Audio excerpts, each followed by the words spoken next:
toi l'honneur et la gloire, la magnificence. Le siècle des siècles. Dans le nom de Jésus-Christ, nous avons ainsi prié. Amen. Applaudissez pour le Seigneur.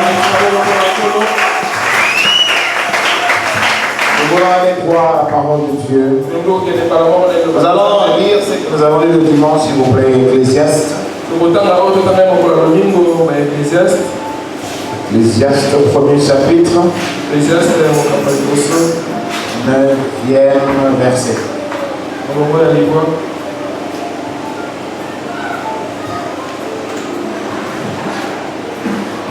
La version du dimanche est assez atypique.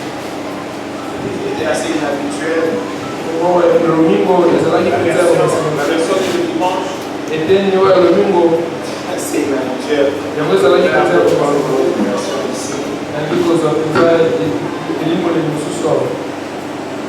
toute façon, cette CD, ce qui a été, c'est ce qui sera. Et ce qui s'est fait, c'est ce qui se fera. Rien ne repose sous le soleil. Si les choses dont on dise voici ceci, c'est le beau, ces choses existaient déjà dans les siècles qui nous sont Amen. Que le Seigneur bénisse la lecture de sa parole de vous mettre. Je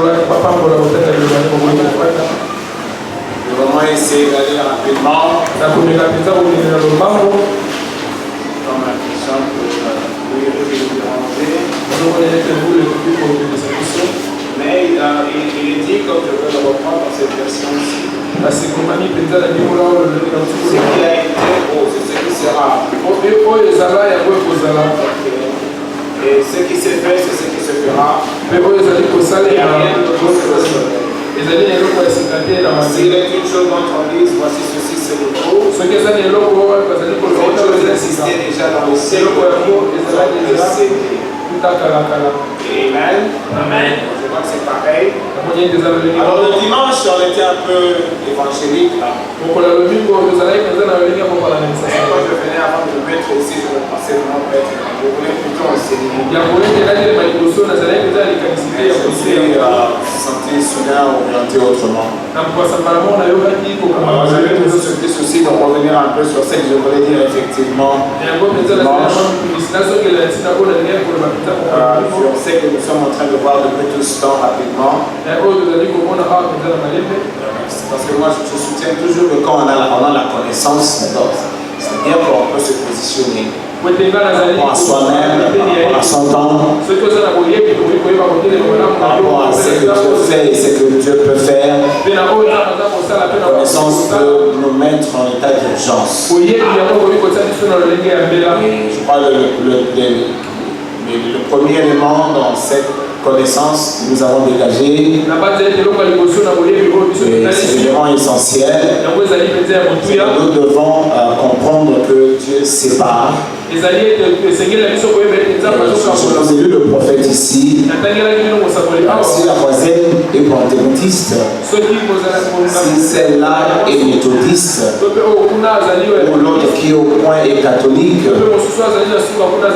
tout cas nos doctrines ne correspondent pas. C'est-à-dire, ne se marient pas, on est différents, parce que ce sont des doctrines qui nous accompagnent dans nos habitudes. Alors si on risque, parce que maintenant là, le monde est en train de lutter pour créer une religion universelle et l'imposer au reste du monde. La démarche est de faire voir à tout le monde que nous tous nous prions un même Dieu. C'est ça sa finalité. Mais selon la prophétie, cette démarche-là est un piège pour l'épouse de Jésus-Christ. Alors maintenant, comme dans nos habitudes ici, alors que nous constatons que est la Vierge sage, et la Vierge folle, toutes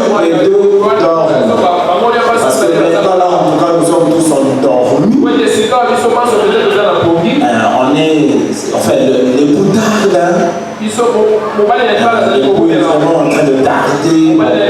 Autrefois, ceux qui l'avaient reçu étant encore très jeunes, c'était pas encore fixé dans la société. Et à mesure que par le Seigneur, à mesure que par l'enlèvement, mais le Seigneur, l'époux tarde.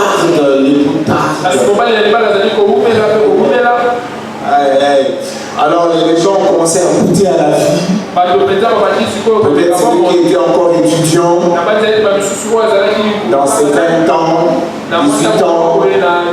Alors c'était l'enlèvement. Il termine les études.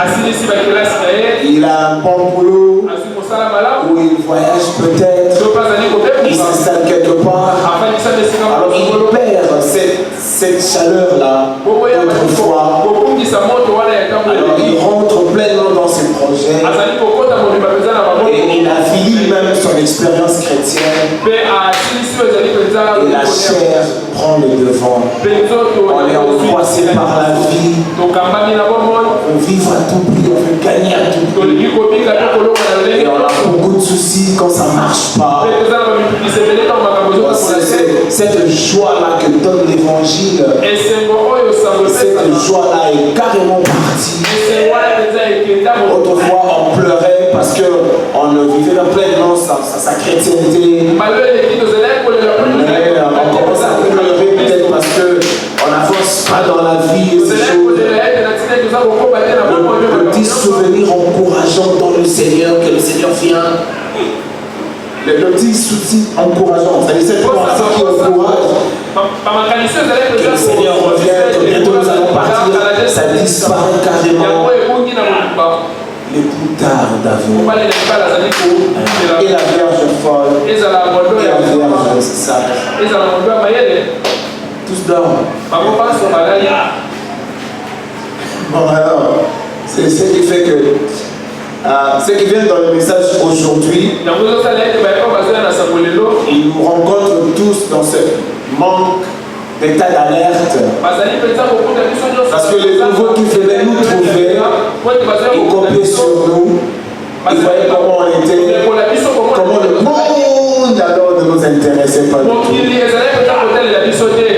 Alors ils essayaient d'imiter, c'était un bon groupe de gens spirituels. Je vous dis spirituel.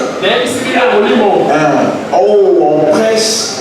Vous voyez toute l'église pleurant, regrettant le péché. Et des fois, vous prêchez comme ça, les gens sortent et courent. Allons chercher un lieu d'isolement pour prier Dieu. Les volontiers sont fermés d'une certaine façon. Les églises sont devenues des lieux de rendez-vous. Les gens viennent se voir et tout ça. Bon, c'est les mots qui tardent. Maintenant, le problème, le souci est que dire à l'église, c'est ça, il faut réveiller l'église, il faut faire attention. Le prophète dit, en fait, Dieu ne tarde pas. Il ne tarde pas comme on croit, en fait. Il est toujours à temps. Sauf que peut-être de foi, c'est nous qui perdons pédale. Oh, je ne sais pas si je me retrouvais ici. Je vais peut-être rapidement lire. Mais ce que je voulais vraiment dire le dimanche, comme je me rappelle bien sûr, je voulais vous ramener dans notre histoire ce qui a déjà été, ce qui sera déjà été. Donc, je voulais évoluer bien sûr avec notre thème, mais je me suis mis quasiment à prêcher au lieu d'enseigner. Mais laisse-moi quand même lire un peu la version, enfin la portion ici. Je lis donc Dieu tient sa parole. Le paragraphe 75e. Écoutez attentivement s'il vous plaît. Le premier dit remarquez, Alors qu'il parlait et qu'il se préparait, il s'était passé 400 ans. Dieu est arrivé à l'heure avec sa parole. Ensuite, nous voyons que après 40 ans de plus, et je pourrais m'arrêter ici juste pour dire ces mots. Bon, vous pourrez me citer parce que je sais qu'on enregistre là-bas. Je crois que nous, la venue du Seigneur Jésus-Christ aurait dû avoir lieu il y a bien longtemps. Je crois qu'il aurait dû avoir lieu il y a longtemps. Mais c'est à cause de l'Église qui n'est pas prête à nous rencontrer.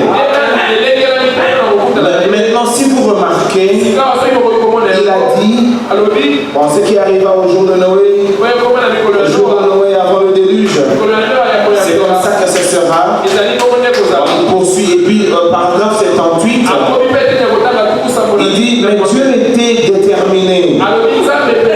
Dieu était déterminé à ce que sa parole ne revienne pas à lui. Il allait tenir sa parole. Dieu doit tenir sa parole. Il doit le faire pour être Dieu. Même s'il doit faire un changement intégral, et par sa grâce, il le fera. C'est pour cette raison que je dis, si l'Église ne se prépare pas, il est de votre devoir de vous préparer.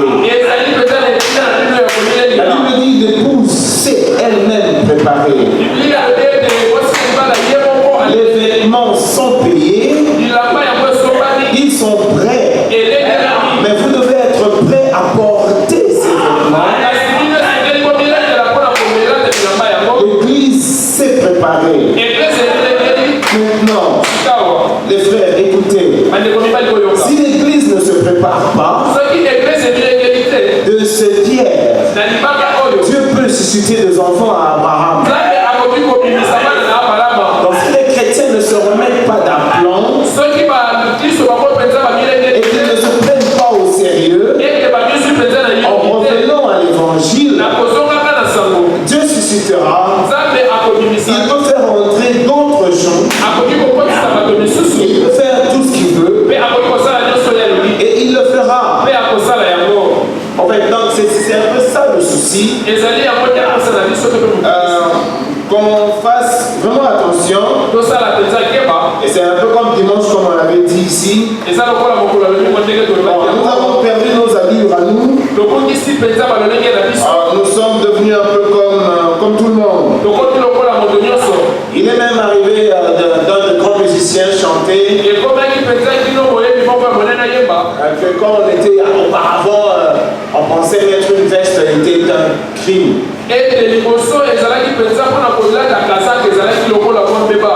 Et qu'on a compris qu'on pouvait finalement se mettre en veste. Et les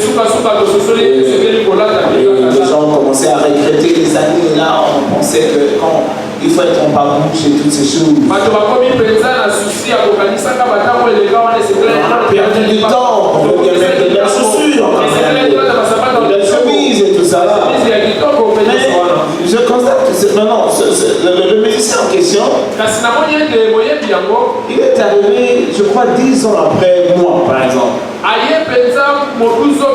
J'ai cherché, mais quand est-ce que nous on pensait que être en veste était de la monalité, c'est-à-dire. On n'a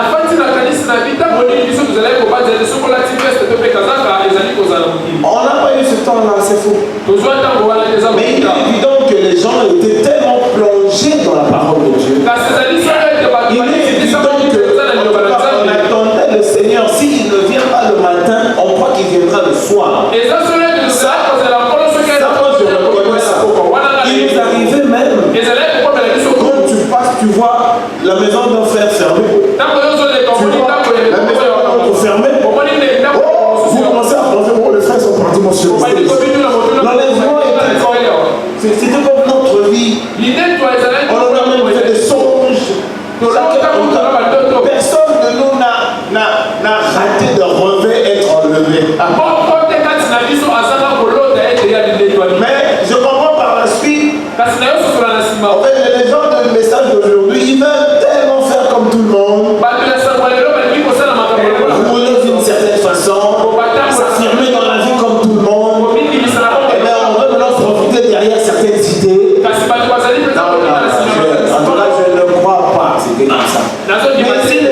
veulent vraiment être comme le monde, ne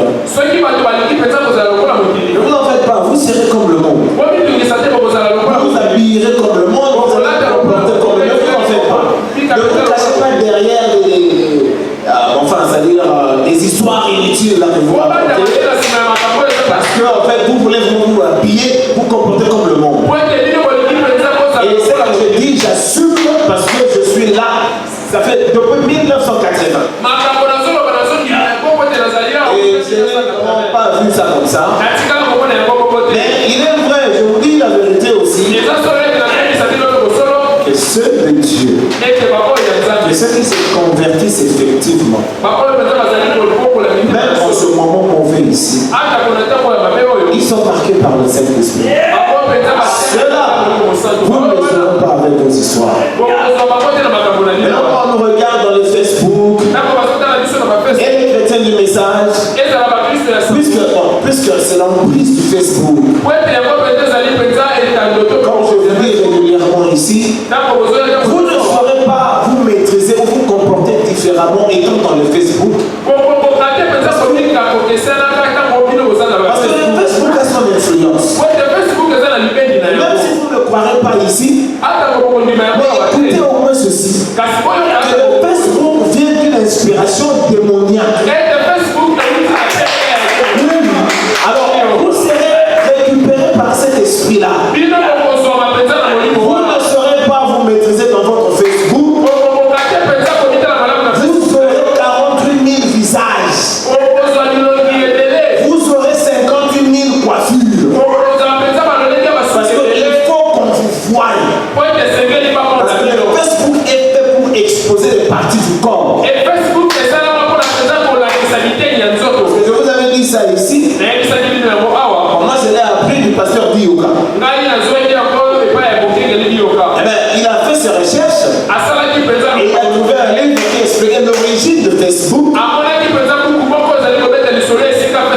Les prosélytes, c'est-à-dire les gens qui font le business sexuel. Ouais, ce sont eux qui trouvent les prostituées ou les jolies filles pour les hommes riches. Parce qu'il y a des milieux comme ça où les hommes riches se donnent des rendez-vous. Les prosélytes cherchent des filles, les amènent, ils apprécient leur corps, leur silhouette, et voilà. Alors, ils avaient demandé à ce jeune homme-là, encore étudiant à l'époque, de faire un programme qui leur faciliterait la tâche. D'aller chercher ces filles très loin,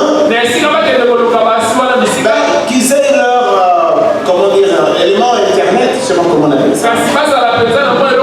Par un jeu de clics, on peut voir les filles se donnent, enfin les filles prennent des photos de leur corps, de leur buste, de leurs lèvres, de leurs hanches, et ils les exposent là. De sorte que ça va là, il n'avait qu'à taper quoi?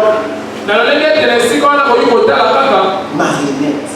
Avec son âge, avec ses beaux yeux, avec sa chevelure dense. Alors l'homme riche qui cherche à voir, on lui envoie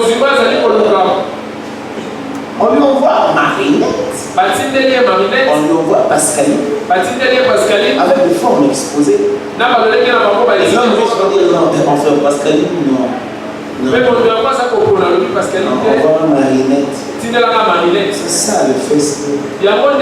Voilà pourquoi quand ça vous trompe, vous tous même les chrétiens du message, vous avez 36 000 faces. Les autres filles ont 40 000 coiffures.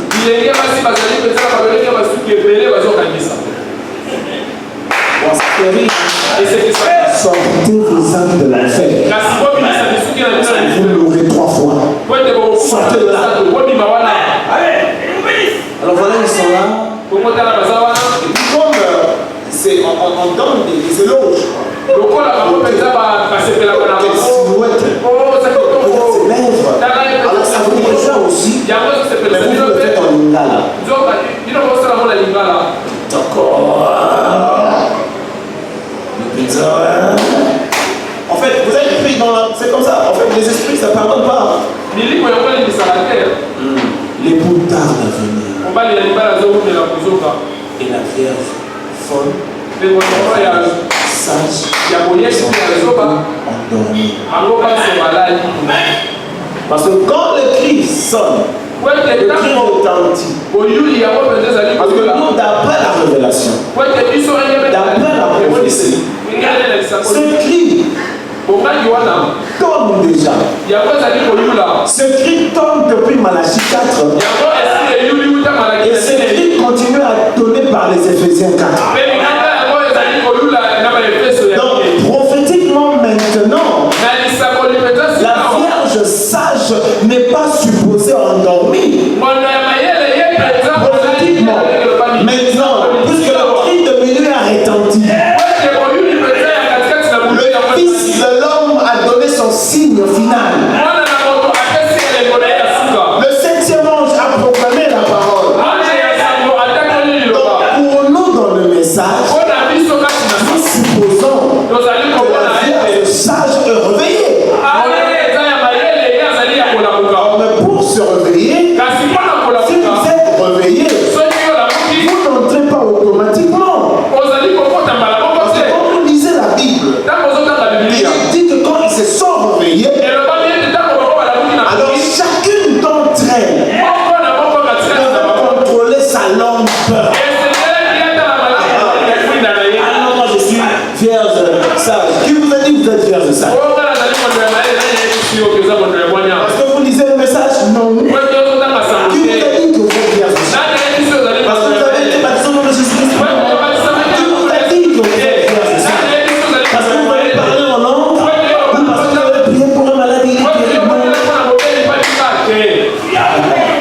Cet habillement-là est acheté. Et cet habillement dans la Bible dit que ce sont les œuvres justes des saints. Cet habillement, en fait, c'est votre caractéristique sanctifiée de quelqu'un qui est dans la salle où il attend l'avion qui est là pour partir. Cet habillement, ça vous fait oublier tout ce qui a du monde. Tout le style de vie, des envies de ce monde. Cet habillement-là vous fait oublier ça. Et c'est là où nous voulons amener l'église. Peut-être ici, nous exhortons de manière locale. Mais le Seigneur étant vivant, il inspire sûrement plusieurs de ses serviteurs ailleurs. Donc le souci présent, c'est vraiment dire à l'épouse de faire attention. Elle semble ne pas être à sa place. On va dire quelque chose ici, je ne sais pas si je vais me retrouver. Si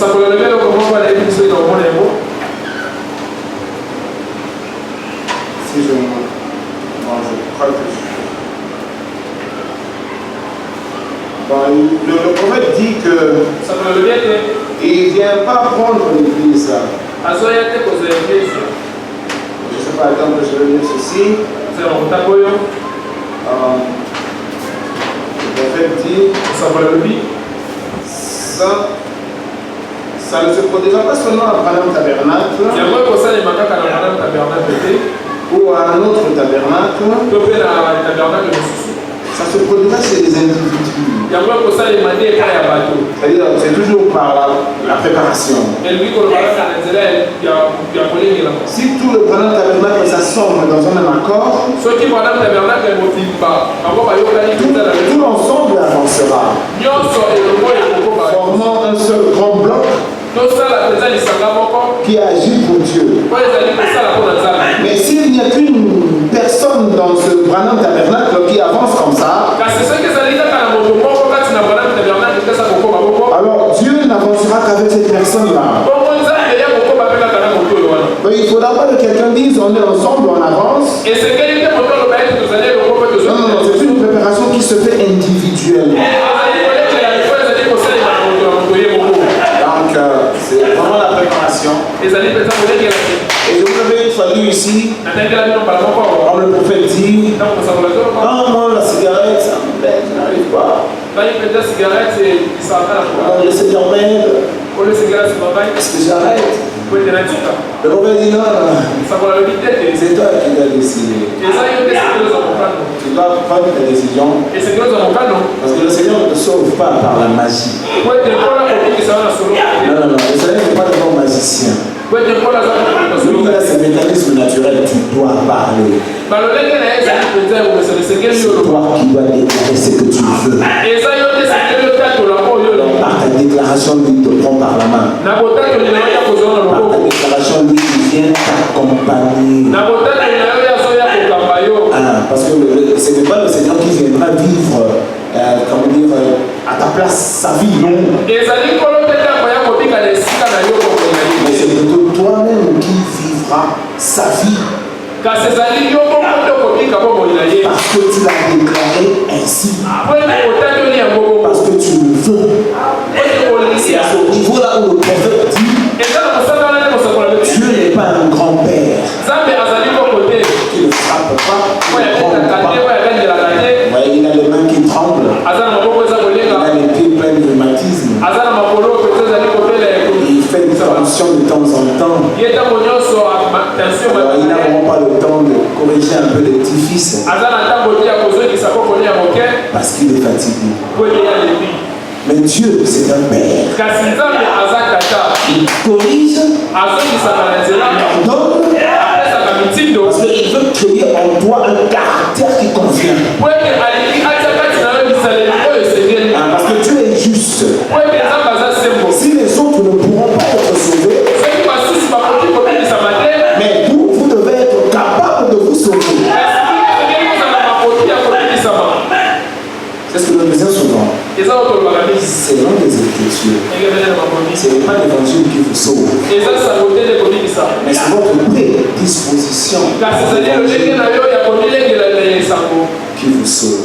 Donc, nous devons faire très attention et ne pas être distrait.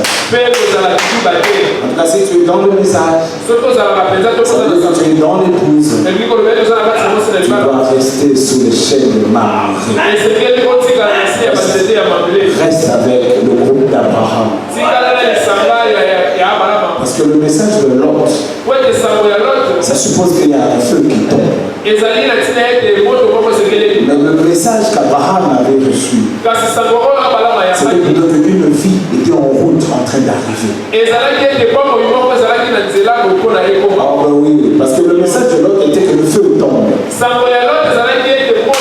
Mais nous par contre, notre message c'est qu'une vie vient. Et cette vie-là, c'est la révélation de Jésus-Christ dans ta vie personnelle. Et cette révélation de Jésus-Christ, ça te met automatiquement en alerte. Parce que cette révélation te fait voir qu'il n'y a plus de temps. Il n'y a plus de temps. Ce n'est pas qu'on vous dira de devenir des malpropres. La Bible dit, dans toute votre opulence, dans toute votre grandeur, restez sobre. Sobre, restez simple. Quand la Bible dit que celui qui possède, comme s'il ne possède pas, et celui qui a ceci, comme s'il ne l'avait pas, et celui qui est marié, comme s'il n'avait pas un partenaire, que celui qui est riche, comme s'il n'avait pas d'argent. Parce que votre âme est enlevée.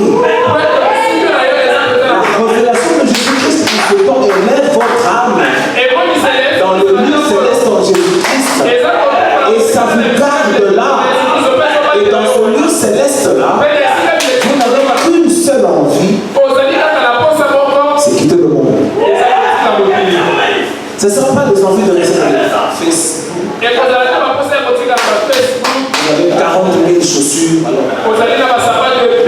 Prendre 40 000 photos. Je ne sais quoi là. Il y a des gens qui exposent même leur maison. Leur chambre. Sortez de ces choses. C'est le temps de la préparation de l'âme. préparer les lampes. Est-ce que tu peux avoir de l'huile dans ta lampe? Peut-être que la mèche est obstruée. Au son, voilà que produit la fumée. Il faut fixer la mèche. Allongez de l'huile, frère. Mais est-ce que votre lumière donne? Votre mèche tient le temps de la préparation de l'ombre. Alors, nous qui sommes dans le message de Dieu, ça fait ces choses. Amen. Applaudissez pour le Seigneur.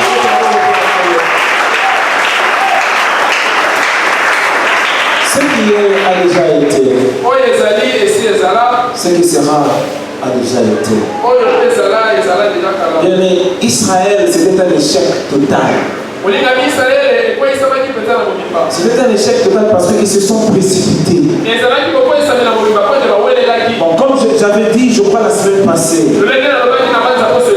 Israël qui était un peuple mis à part, il avait oublié ce souvenir qu'il était mis à part. Israël avait oublié qu'il était un peuple en mission avec Dieu. En mission avec Dieu. Mais de sorte qu'ils ont irrité l'Éternel leur Dieu. Et la Bible dit à cause de leurs erreurs et envie de vivre, ils sont restés dans le désert. Vous vous rappelez, ils cherchaient même la viande. Ils en avaient marre de la manne. Ah, la manne, il n'y a pas de viande ici. Vous avez Dieu a ramené la viande là. Mais Dieu était tellement irrité. La Bible dit à peine qu'ils ont commencé à croquer la viande, que Dieu les a détruits en ayant la viande dans la bouche. Il n'avait pas encore eu le temps de l'avaler. Dieu leur avait envoyé les écailles, les petits oiseaux. Ils étaient tout contents, ils ont pris, ils voulaient préparer pour manger. Ils étaient un peuple en mission. Ils avaient leur esprit braqué sur l'objectif Canaan. Ah, Moïse, qu'est-ce qu'on fait ici? Ça veut dire quoi ces choses? Mais pourtant, la Bible dit, ils ont jubilé dans l'esprit. Et pourtant, ils ont vu les miracles en Égypte. Ils étaient convaincus de Dieu. Et ils se sont mis à marcher avec. Mais malgré cela, quand l'épreuve du voyage, quand le test du temps que prend l'arrivée de l'époux arrive, et qu'ils se mettent à se fatiguer, alors ils regardent le peuple d'alentour. Eux aussi voulaient vivre. Alors ils ont dit à Samuel, donne-nous un roi. Donne-nous un roi. Et c'était leur erreur fatale. Le besoin était noble. Le besoin vraiment était noble. Mais est-ce qu'ils s'appartenaient à eux-mêmes? Parce que Dieu dit que vous m'appartenez, vous êtes mon peuple. Je vous ai choisi pour accomplir ma volonté au milieu de vous. Et sa volonté était qu'ils étaient un peuple mis à part, qui était soumis à des principes de Dieu, qui allait permettre Dieu dans cette souffrance de travail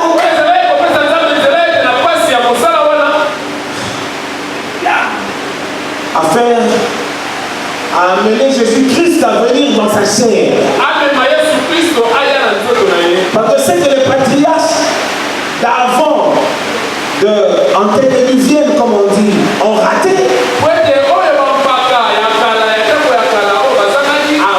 Avant le déluge, toute cette série d'anciens là, les Matushela, les Malalahael, les Enoch, les Enoch, les Seth et consorts, et Adam. Parce qu'Adam était aussi au milieu d'eux. Parce que la Bible dit qu'Adam a vécu pratiquement 1000 ans.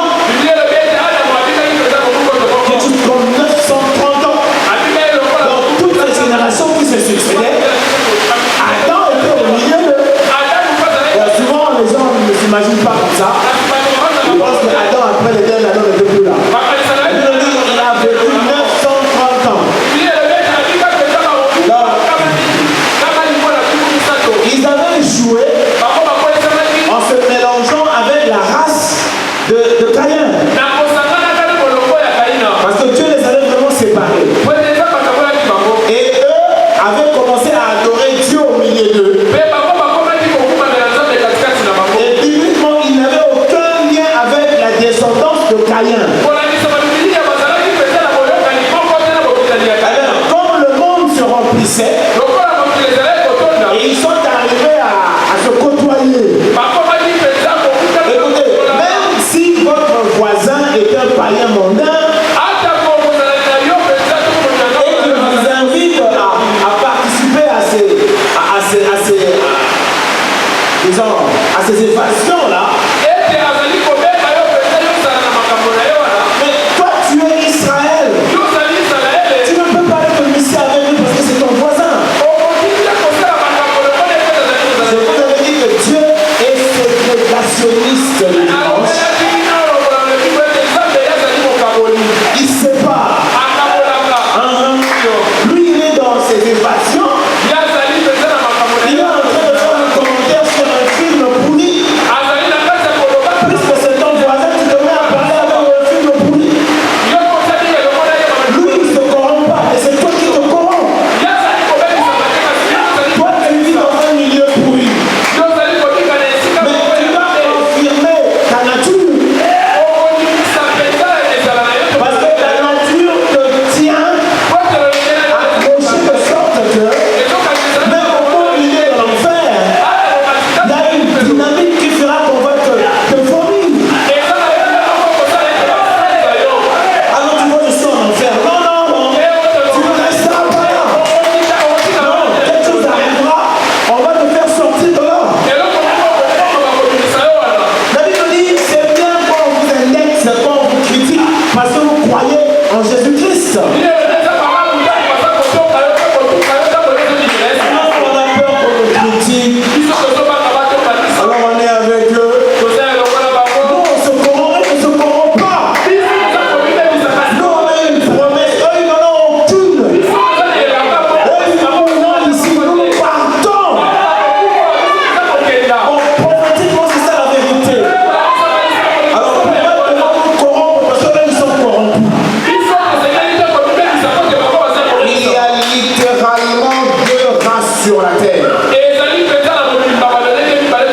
Il y a l'autre race, la race de Satan. Comme je vous dis, la Bible dit que Satan et sa suite, c'est-à-dire les démons et tous ces humains qui lui appartiennent, ils lui appartiennent. Le fils de la perdition appartient à Satan. Littéralement. Parce que nous, avec le message de William Branham, par la grande révélation de la sémence du serpent, nous avons entendu quelque chose venant de notre théophanie, confirmant que là-bas à l'Éden, Satan avait placé sa sémence dans le corps de Ève. Et que cet enfant-là, qui était venu avant Caïn, il n'appartenait pas à Adam, mais il appartenait à la bête au travers de laquelle Satan s'est exprimé pour s'affirmer dans le monde. Oh, pasteur, parole à vos amis, mais maintenant, bien, hein? Là, on va dire, pasteur, on va dire, bien, maintenant, mais parole à vos amis, on va dire, pasteur, on va dire, bien. Donc, il écoute la parole de Dieu, il est saisi par la vérité, mais il ne peut pas se livrer, parce qu'il a une autre nature. Et vous le laissez là, dans la bière. Alléluia. Quand nous avons compris ces choses, le William Branham dit même que Satan avait comme souillé la matrice de maman Ève. C'est pourquoi la Bible l'appelle la mère de tous les humains. Ce n'est pas un hasard que Adam, après le péché de l'Éden, il a appelé Ève, c'est-à-dire l'os de ses os, Ève, qui signifiait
dans la vie humaine. Les humains s'attirent entre eux. L'ange n'a pas de corps physique pour te regarder la côté physique comme un humain. De sorte qu'il va quitter ses gloires là-bas et devenir un humain seulement à cause des relations sexuelles. Parce qu'ils ont vu que les filles des hommes étaient tellement belles. Et ces anges-là sont descendus, ils ont pris le corps. Ils connaissent pas le mécanisme, ça n'appartient qu'à Dieu. C'est vraiment je vais dire le Seigneur pour le prophète. Pour qu'il nous dise qu'Ariel, Satan ne crée pas. Il ne peut pas créer. D'ailleurs, le prophète dit, le diable n'est pas partout. Il se déplace. Le diable n'est pas partout. Ce sont des démons qui sont répandus partout. Mais lui, il se déplace. Dieu seul est présent. Le diable a fait un endroit, un autre, et il s'absente là où il reste, là où il quitte. Ça, c'est le prophète qui le dit. Et il dit qu'il n'a aucun pouvoir de créer, aucun. Aucun pouvoir. Je dois me dire au prophète, il parle un peu de ce qui se passe chez nous comme là. Voilà, c'est pas nouveau, hein. Où on prie, on voit le message qui sort. Où on prie, on voit une grenouille qui sort. Oh, on a bien on parle de ça depuis 57.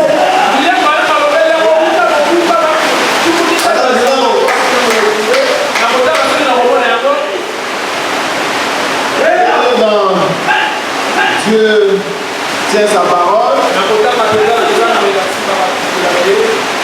Le prophète dit ceci. Il s'est plaigné des pentecôtistes de la manière dont ils ont tordu l'œuvre du Saint-Esprit au milieu d'eux. Le prophète dit ceci. Dieu tient sa parole pendant son dixième. Mais qu'est-ce qu'ils ont fait? Les pentecôtistes ont reçu le parler en langue et ils en ont fait une organisation à eux. Et ils se sont mis à dire ce qu'il faut, c'est ceci. C'est bien ce qu'ils ont fait. Et un mélange de gens de toute espèce les ont suivis. Et aujourd'hui, qu'est-il arrivé aux pentecôtistes? Ils sont divisés en deux groupes. L'un d'eux est froid, formaliste, raide, et traîné au possible. Donc raide là, bouge froid. Et l'autre, écoutez maintenant l'autre ici. Vous allez me faire mon tour ici. Et l'autre, il recherche toutes sortes d'ismes, de mouvements. Lui, il est sang qui leur coule des mains et tout le reste. D'un bout à l'autre du pays, et ils appellent ça des preuves qu'on a le Saint-Esprit. Et les grenouilles,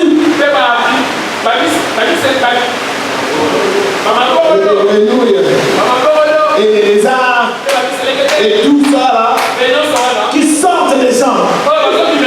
Et ensuite, ils les mettent dans les formules et tout. Et puis le prophète. Tout le monde sait qu'un démon n'a pas de corps physique. Tout le monde sait, mais là c'est grave. Là c'est toute une religion. Mais le prophète dit tout le monde sait qu'un démon n'a pas de corps physique. Et si le sang de Jésus-Christ avait coulé sur un homme, ça sera un corps physique. Alors Christ sera déjà là. Et dans ce cas-là, c'est faux. On est en quelle année ici? On est en En 57.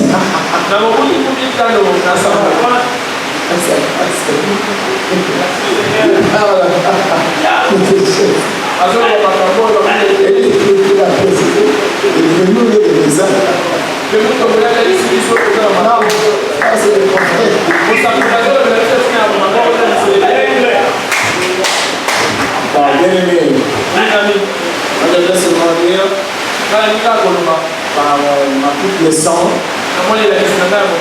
ce qui a déjà été, et nous devons sortir de ces habitudes des autres. En tant que nous sommes supposés être un peuple spécial. La épouse est vraiment supposée être spéciale. Parce que si Dieu ne saura pas s'exprimer dans chacun de nous, parce que nous sommes alourdis par le souci de la vie et toutes ces choses. L'époque que la critique maintenant, à l'époque là, quand on s'en met en veste, mais je sais qu'on était simple. Et on cherchait vraiment l'enlèvement. Ça c'est vrai, mais les gens qui pouvaient bien s'habiller bien. Mais si les gens veulent s'habiller un peu à la mondaine, c'est-à-dire prouver qu'on sait s'habiller, on sait être à la mode, on fait griffer tout ça là, on peut avoir une certaine allure. J'essaie de laisser le William Branham mon père. Parce que lui-même était un homme simple. Il a même fait des déclarations qu'on ne peut écouter sans être secoué. On lui donne des dons. Il a mis beaucoup de temps que les gens lui donnaient. Bon, lui, il ne supportait pas quand il a prié pour quelqu'un et la personne lui donne de l'argent. Ça, il refusait de prendre. Mais il y a des dons que les gens donnaient.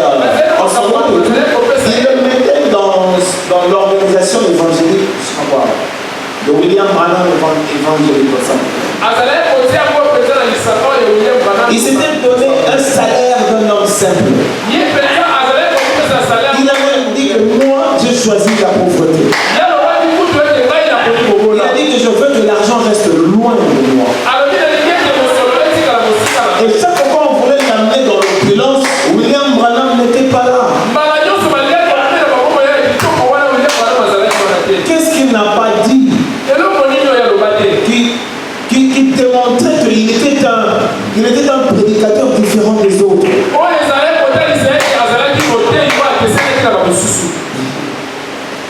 Vous vous rappelez quand on parlait du mariage ici?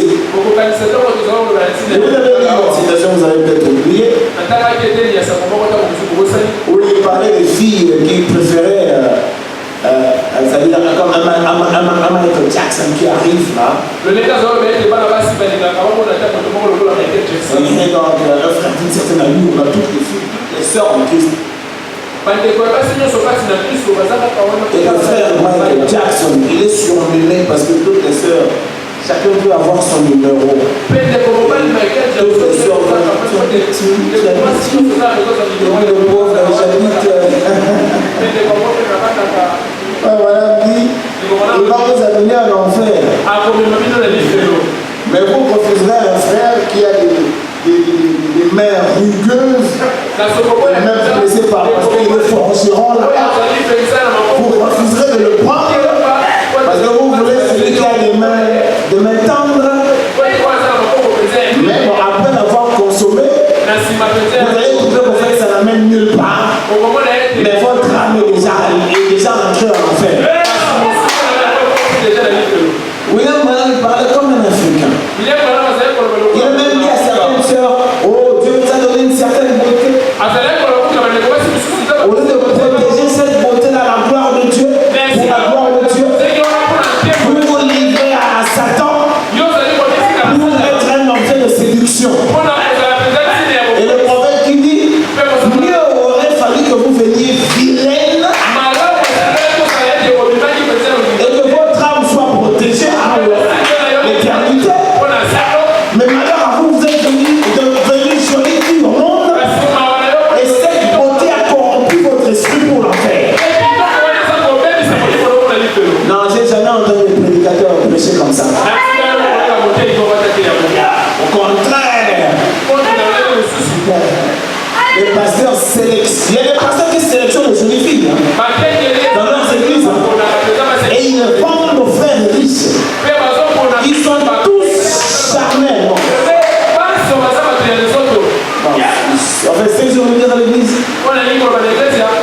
Non, mais c'est qui a déjà été. Il y a une multitude des églises aujourd'hui que ça ne vous séduise pas. Que ça ne vous impressionne pas. Nous sommes exactement comme à l'époque de Jean-Baptiste. Et si Jean-Baptiste devait préparer pour Jésus-Christ un peuple disposé, mais William Branham, lui, il est envoyé afin que Dieu ne vienne pas détruire le monde entier dans sa totalité. Non, il y a un reste qui doit être sauvé. Mais ils ne peuvent pas être sauvés s'ils ne sont pas préparés. Alors il faut un élément spécial de préparation. C'est le message du temps de la fin dans toute sa crudité là. Tel que les gens ne le supportent pas. Mais toi, la capacité t'a été donnée d'exprimer ce Christ ici. Et comme nous le disons toujours, William Branham n'a rien dit de nouveau. William Branham a répété la Bible. Les femmes s'habillent décemment. Parce que dans le monde, le rythme, c'est les jupes serrées. Et quand ça serre, ça doit bien serrer pour que ça fasse vraiment son travail.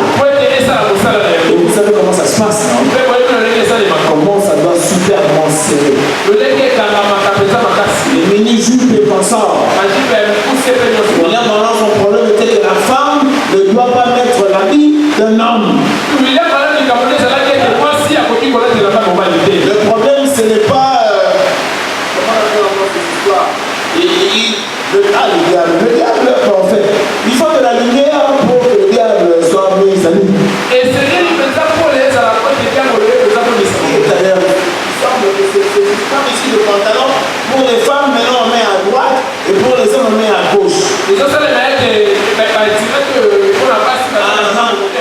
problème, ce n'est pas que vous l'avez déplacé. Le problème, c'est que le pantalon n'était pas un habit de femme. Quand on a confectionné le pantalon, c'était un habit masculin. Les femmes s'habillaient en robe. Alors, quand est-ce qu'elles se sont mises à mettre le pantalon? Quand la femme voulait s'émanciper. Bon, évidemment, ce mouvement est venu et a commencé en Europe. Nous, on a seulement récupéré la culture sans savoir que c'est une culture maudite. Parce que l'église à l'époque avait complètement échoué. C'est l'église catholique qui régnait à l'époque là. Vers le début du XXe siècle. Fin 19e siècle, début 20e siècle. Oh, l'église avait du mal à s'affirmer. Parce que les grands philosophes avaient envahi la société. Il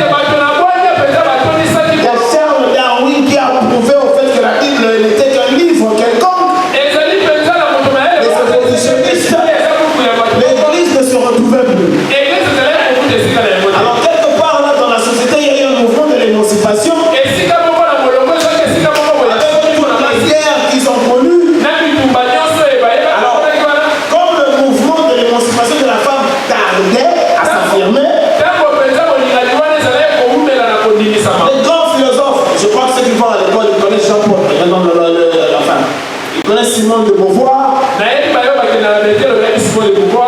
et Jean-Paul Sartre. C'est eux qui étaient pratiquement dans le mouvement là.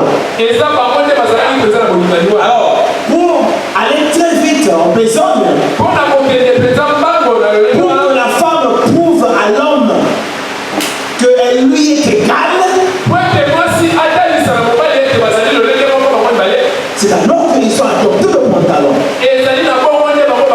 C'est à ce moment-là que la femme a pris le pantalon comme un habillement révolutionnaire. Donc je vais prendre son pantalon et puis je veux couper le cheveu à la garde.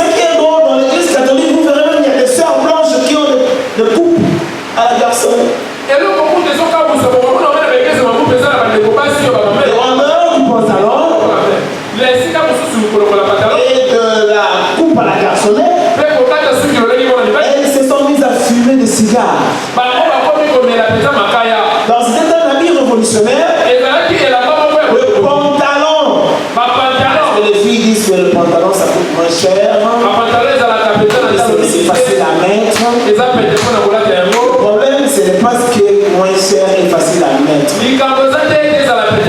problème est que la chrétienne doit valoriser ses couleurs. Elle doit s'en donner la peine si elle commence à s'habiller de manière féminine. Ça vous coûte tellement que ça coûterait à la femme, quoi. C'est-à-dire à la sœur en Christ. Donc qu'elle sache qu'elle a fait pour elle-même et pour son Seigneur. Vous voulez chercher la voie facile? La Bible dit l'âge est la porte. L'âge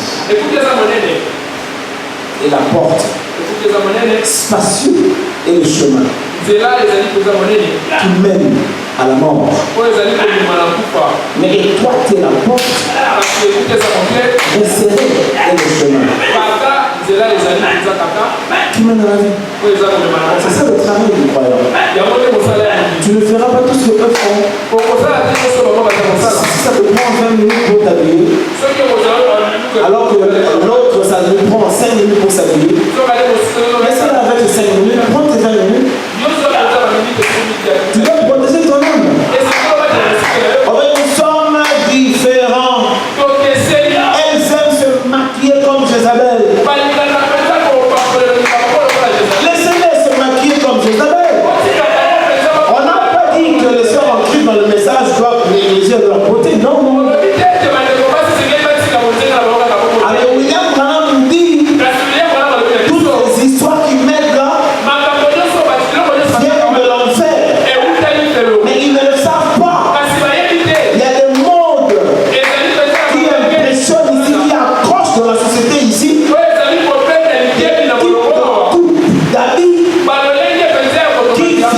qui sont inspirés des démons.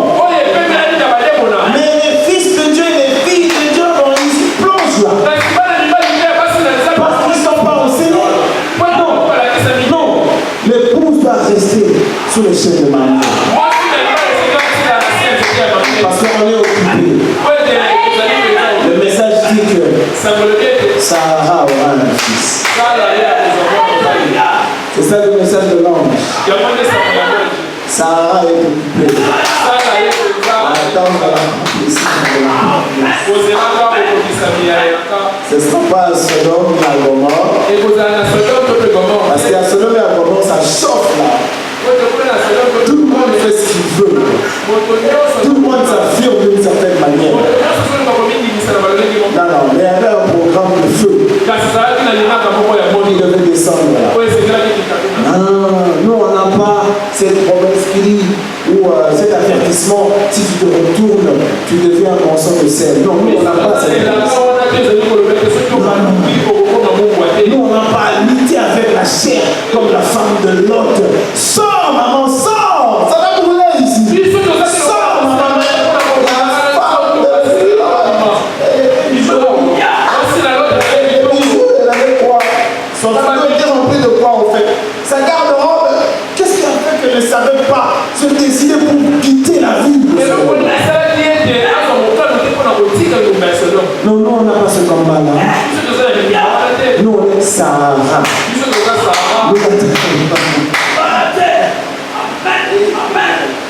Ouais, excusez-moi, moi je suis chrétien, j'aime ces choses. Donc moi je suis Sarah. J'ai écouté un message qui vient de ma téléphonie, qui me dit qu'en fait je viens de l'éternité et que je suis une partie de la divinité.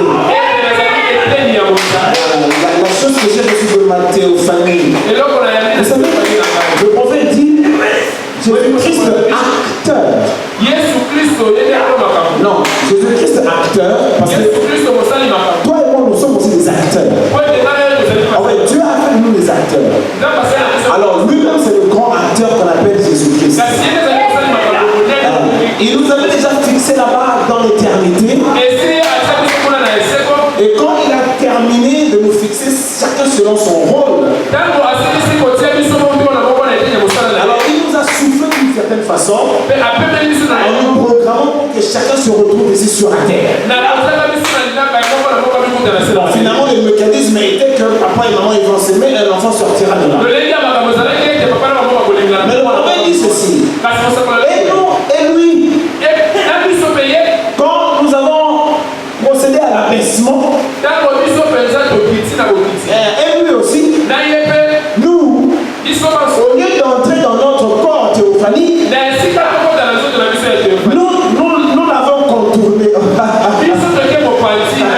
Vous avez ce corps théophanique qui est mystérieux. Vous savez pourquoi Jésus savait qui il était? C'était grâce à sa théophanie. Oui.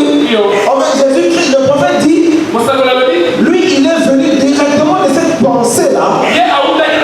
Cette pensée qui animait Dieu. De la pensée, il descend dans la théophanie. C'est là où on le voyait, la femme de Manoah l'a vu. Jésus-Christ vient de loin. Jésus-Christ n'a pas commencé avec Marie. Non, il était avant David. Il était avant Marie. Il n'a rien à voir avec Marie. Il dit de Marie, femme, qui a-t-il entre toi et moi? Jésus-Christ n'a rien à voir avec Marie. Il vient. Et Dieu disait, non, c'est lui qui est Christ. Mais vous connaissez son adresse. C'est un homme. Christ n'a ni commencement ni fin. Mais lui, c'est le Dieu déjà veuf. Bon, on le confondait parce qu'il fallait qu'on le confonde. Selon le programme. Alors le prophète dit de la pensée, lui il est descendu dans sa théophanie. C'est pourquoi quand Abraham l'a rencontré, il l'a rencontré comme Jésus-Christ. Mais il a rencontré Jésus-Christ dans la peau de Melchisédek. Parce que Melchisédek a les caractéristiques de Christ. Ils sont ni père, ni génération. Ni commencement, ni fin. Moi, je savais. Avec qui Abraham a payé la dîme de Dieu. La femme de Manoah qui l'a vu dans le champ. Quand il parlait de l'avenir de Samson. Gédéon l'a vu sur le terrain. Gédéon a dit, bon, attends, je vais préparer à manger. Attends, je vais sacrifier quelque chose. Ah non, moi j'aime cette promiscuité là. Entre Dieu et les cieux. Non, j'ai l'éternel. Jésus-Christ l'a rencontré. Non, Paul l'a rencontré. Paul l'a regardé. C'était la colonne de feu. C'est dans cette colonne de feu. Parce que la colonne de feu c'est un véhicule. La colonne de feu c'est le manteau. Et il est à l'intérieur là. Christ il a toujours été. Vous savez qu'on fait une parenthèse. C'est ça la difficulté avec Israël. Il devait savoir que le roi là, qui était invisible, mais qui était le roi, est un être jaloux. Il ne veut pas de son poste à quelqu'un d'autre. C'était sa démarche. C'était Dieu qui est allé voir Abraham. Dieu voulait, comme à l'Éden, être l'ami direct de l'homme. Qu'il n'y ait pas un pasteur entre le croyant et Dieu. Qu'il n'y ait pas un évêque entre le chrétien et Dieu. Quand tu as un problème, tu parles comme Adam lui parlait à l'Éden. C'était ça la démarche de Dieu. Il voulait retrouver l'homme. Il voulait reconnecter l'homme. Parce qu'à l'Éden, il n'y avait pas un roi, il n'y avait pas un intermédiaire. Il y avait Dieu et son humanité. Donc c'est ce qu'il cherchait. Mais caché dans cette différence au Fils, l'homme n'a pas compris qu'en fait c'était lui-même Dieu qui était en train de démarcher. C'est pourquoi déjà depuis là-bas, ils étaient encore dans le désert. Dieu les a mis à l'épreuve. Écoutez, on va partir. Tu as dit amener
Quand Israël recule, ils ont dit à Moïse, ah non, maintenant, on ne saura pas. Toi parle-nous. À l'occasion, Moïse leur prophétisa la venue du Messie. Il a dit, vous avez bien fait. Quand là-bas en oreille, vous avez réclamé à ce qu'un homme vous parle. Et Moïse leur a dit, Dieu vous enverra un homme comme moi. Dieu vous enverra un prophète comme moi. Et c'est celui-là que vous écoutez. On s'en parlait de Christ. Le prophète comme Moïse, en fait, c'était Christ. Dieu a même créé les ouvertures. Il devait y arriver au milieu d'un roi. C'est pourquoi je voulais vous dire l'église. Vous allez voir que quand Israël a réclamé un roi, donc ils ont porté le programme de Dieu. Finalement, ils ont besoin d'un homme comme roi. C'est pourquoi Dieu a dit à Samuel, Samuel, donne-leur un roi. C'est moi qu'ils ont rejeté. Vous savez comment on a toujours vu ça ici. Tout ce qui se passait dans leur maison, toutes les erreurs qu'ils commettaient, toutes les sanctions ou les bénédictions, cela se décidait par Dieu. Moïse allait consulter Dieu pour chaque cas. Et c'est l'Éternel leur Dieu qui décidait. Vous vous rappelez, non, vous avez dit ici, Dieu, quand il a dit à Moïse, fais la tente d'assignation. Oh là là, Dieu a dit à Pharaon, laissez mon premier de l'année. Sinon je vais le zigouiller, qu'il laisse mon premier. Le prophète dit, il voulait être envie de renouer avec l'homme. Quand Moïse a frappé le dernier coup là, Dieu descend. Oh, mais depuis qu'il était descendu, il est resté là. Il s'est même arrangé. Le jour, comme il fait un peu nuageux, eh ben, il a une colonne de nuée. Comme ça, on sait le voir. Mais la nuit, comme on sait plus voir le ciel, la colonne de nuée là, il prend les anneaux de feu. Dans la nuit, on voyait la colonne de feu. Et le jour, il était comme un nuage. Donc, il était là permanent. Les détails de leur vie. Moïse rentrait là-bas alors comme c'est le directeur. On lui amenait un cas. Moïse rentrait dans la tente d'assignation. Et Dieu lui disait littéralement ça qu'il devait faire. Et comme ça ne suffisait pas,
Royaume-Uni.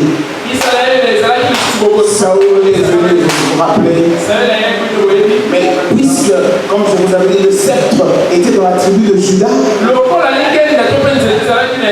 Dieu a donné à Saül un comportement rebelle, barbare, qui a obligé Saül à commettre des erreurs, parce que Dieu le disqualifie pour prendre David qui était de la tribu de Juda.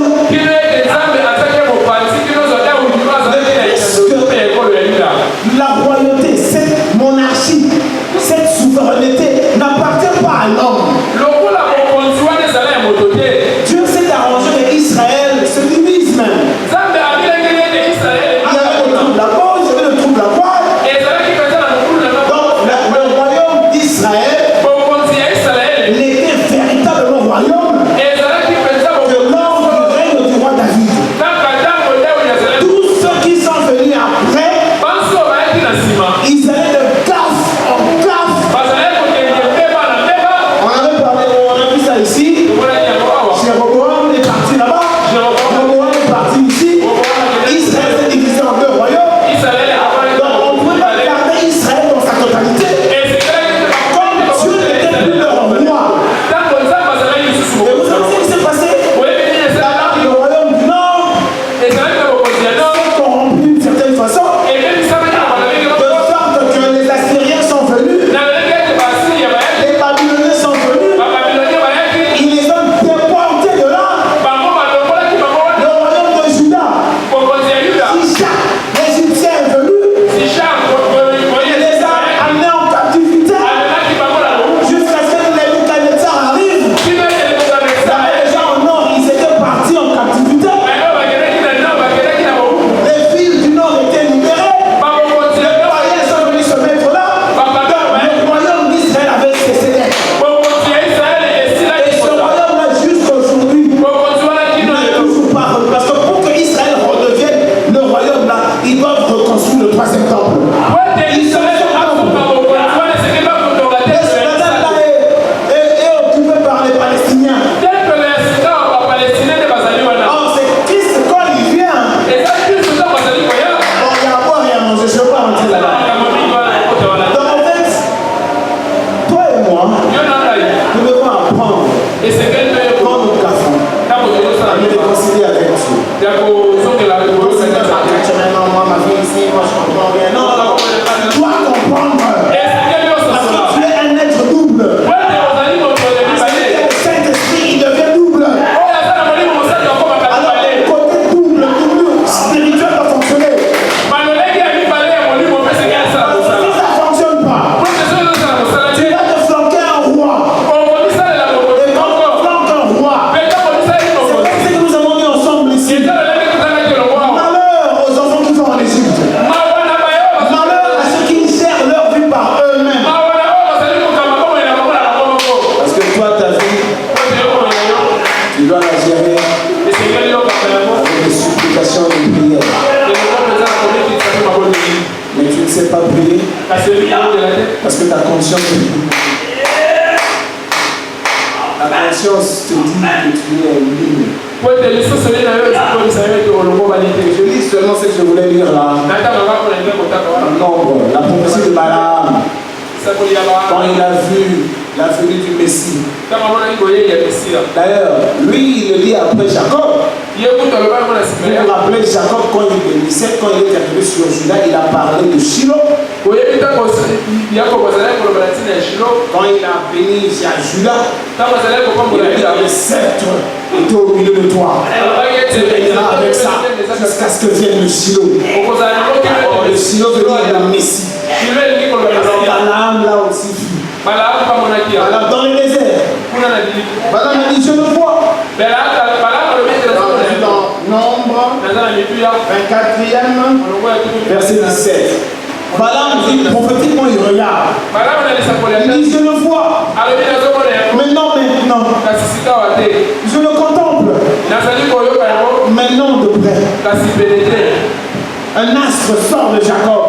Un sceptre s'élève d'Israël. Celui qui sort de Jacob règne au souverain.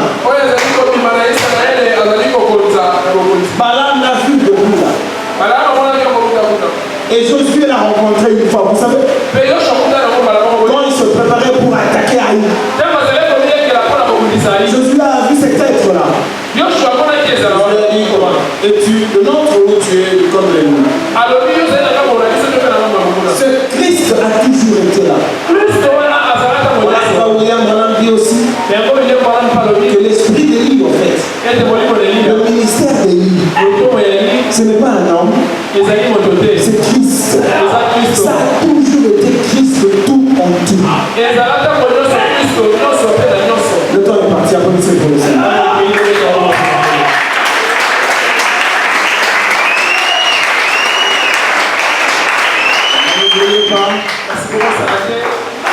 C'est ce que j'ai dit au début là. C'est ça la raison de la prédication. On peut se lever.